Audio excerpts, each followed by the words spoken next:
To date, what's your most satisfying victory?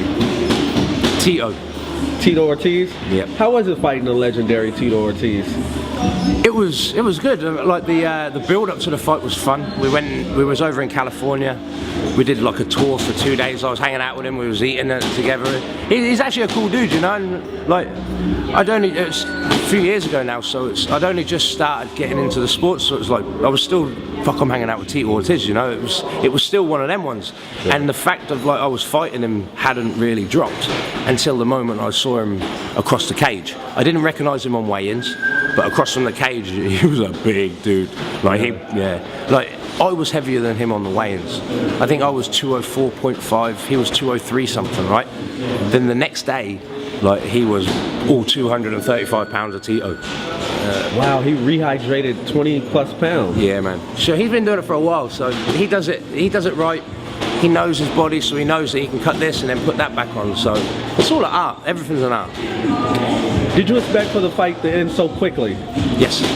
Yes. I told him, I said, you take me down, I'm submitting you straight away. What I didn't realise was when I had him in a guillotine, what was going through my mind was, what the fuck am I doing getting him in a guillotine? I was like, I couldn't even get my hands together around his neck. So yeah, that was one place I didn't want to be, but I knew if I did go there, he was going to do what he did, and he did.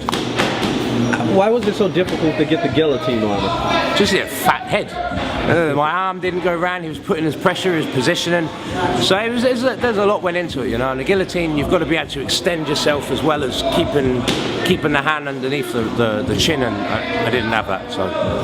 Can you explain how you got him into the triangle chokehold? It was quite amazing, and I saw you grab his back arm when you did it as well. So with the setup, I'll go for the arm bar, and I knew that he would pull his arm out, but what I didn't realise, like at that time, after watching the fight afterwards, he tapped out to that arm bar, but I didn't know.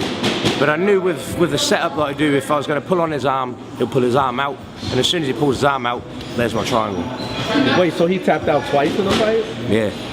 I saw the one with the leg show.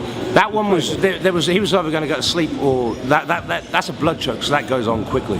But the arm bar, I didn't know I had it on. Like I pulled on his arm, and I thought that his elbow was past my groin, so it would have been a waste on my behalf.